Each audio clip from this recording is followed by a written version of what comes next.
सत्संग जी प्यास कहना धन अहंकार जी संतों महापुरुषों, आप सभी के चरणों के अंदर दास की ओर से कोटि कोटि धन्यवाद।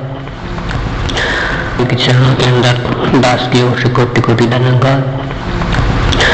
संतों महापुरुषों, आज निरंकारी बाबा गुरु बचन सिंह जी प्रवचन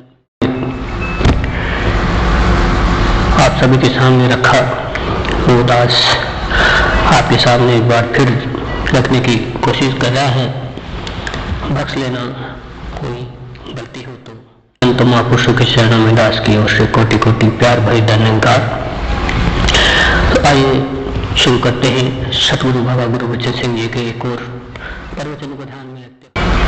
1972 मुंबई समागम जो बाबा जी ने इस प्रकार हमें समझाया है कि आज हम परमात्मा को पाने के लिए अलग अलग उपाय कर रहे हैं, अलग अलग पूजा करते हैं, अलग अलग पाठ करते हैं और तरह तरह की समाधियां लगाते हैं।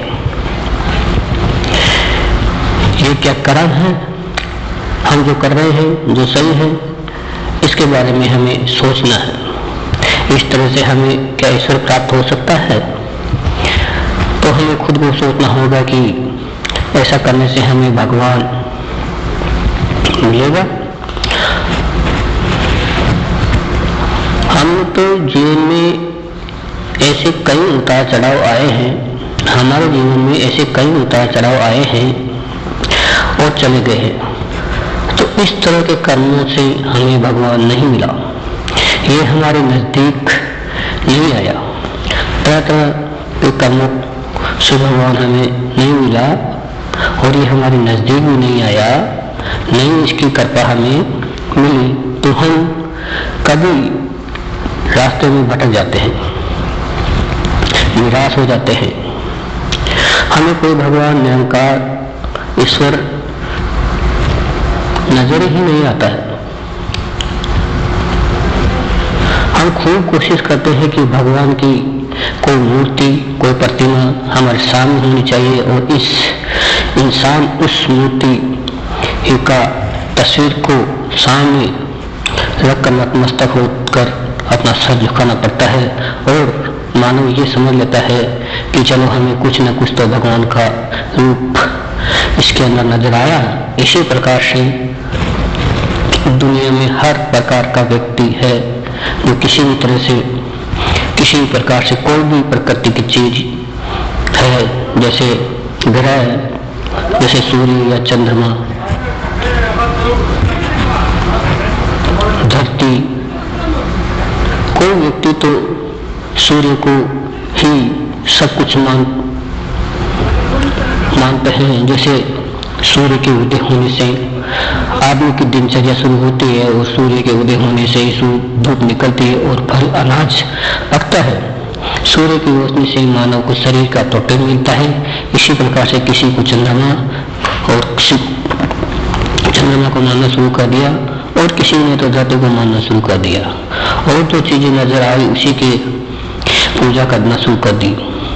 और सूर्य को पूजा करने वाला ये नहीं कहता कि मैं सूर्य की पूजा कर रहा हूँ, वो सूर्य के साथ में भगवान को जोड़कर करता है कि मैं सूर्य भगवान की पूजा कर रहा हूँ। उसका मतलब होता है कि मैं किसी इस निरंकार सर्वश्रेष्ठ की पूजा कर कर उसे भगवान देखना चाहता है, पर भगवान उसे दिखाई नहीं देता है। इसी तरह से कोई लोग चंद्रमा की पूजा करते हैं और कई लोग हवा की पूजा करते हैं और कई लोग धरती की पूजा करते हैं और कई लोग तो पेड़ पौधे की पूजा करते हैं, जैसे तुलसी या पीपल और बेलपत्र जैसे। हर आदमी को इंसान के साथ कोई न कोई बात का सहारा लेकर पूजा करता है। पर दरअसल बात यह है कि मनुष्य परमात्मा को पाने के लिए हर एक चीज का सहारा लेकर उसका जीवन व्यतीत करता है। उसे ये नहीं पता कि परमात्मा कहाँ मिलेगा। वह कोई न कोई शक्ति की पूजा करता है और वह इन शक्तियों की पूजा में पढ़कर ही वह इनको ही भगवान समझ लेता है। तब हम अपने आप को डामाडोल कर लेते हैं और डामाडोल हो जाते हैं। क्योंकि जब ये शक्तियाँ चलती फिरती है और डामाडोल होती है तो इसी प्रकार से जो शक्तियाँ हमें भी डामाडोल करती है। अगर हम इन के चक्कर में पड़ेंगे तो हम भी परेशान होंगे।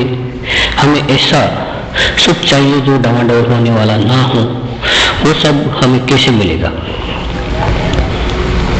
वो सब तो हमें इस निरंकार से ही प्राप्त हो सकता है। सिर्फ निरंकार, गौर, अल्लाह, वाहिगुरु ये सब करने से हमें सुख प्राप्त नहीं होने वाला।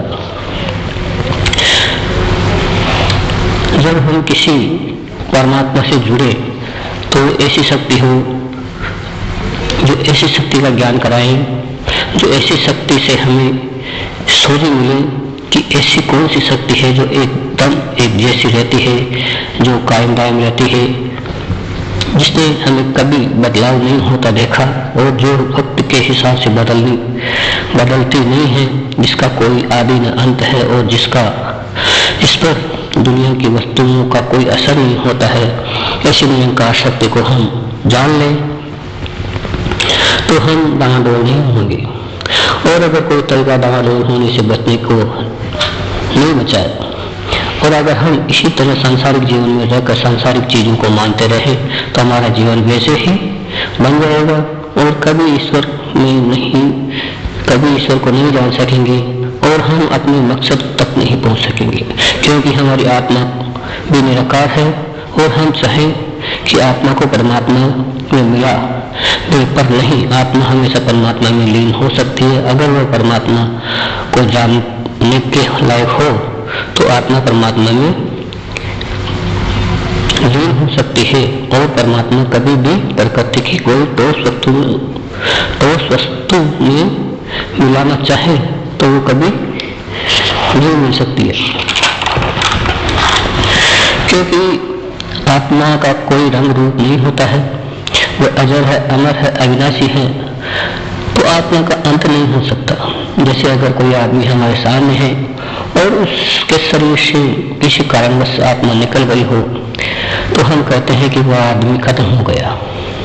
अब हम क्या चीज खत्म हो गई ये कह सकते हैं? आदमी का शरीर तो जैसे का जैसा ही है, उसमें उसके हाथ, पांव, आंखें, शरीर वही पर है, फिर हम कैसे कह सकते हैं कि आदमी खत्म हो गया है? वो खत्म हो गई है जो आत्मा है, उस शरीर से निकल गई है, जो हमें नजर नहीं आती है। जब आत्मा शरीर से निकल गई तो वह कह सकते हैं कि आदमी मर गया। तो जब तक तो उस आत्मा को ठिकाना नहीं मिलता है, उसका असली रूप नहीं मिलता है, तो आत्मा तरह तरह की भटकन में पड़ी रहती है। तो जब आत्मा को ये निज रूप मिल जाता है तो इस निरंकार का रूप एक जैसा हो जाता है। वह आत्मा उस परमात्मा में लीन हो जाती है। अब प्रश्न ये पैदा होता है कि इस परमात्मा से मिले तो कैसे मिले?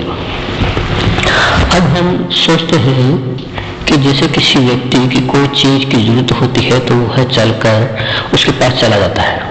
जैसे अगर प्यास लगी हुई तो पानी पीने के लिए तालाब या हैंडपंप या कुएं के पास जाकर वह अपनी प्यास को बुझा सकता है।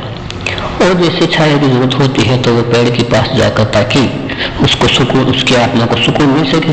इसी प्रकार से मनुष्य परमात्मा को पाने के लिए हर एक जगह ढूंढता रहता है। जैसे ही इस निरंकार में रहकर ही पाया जा सकता है।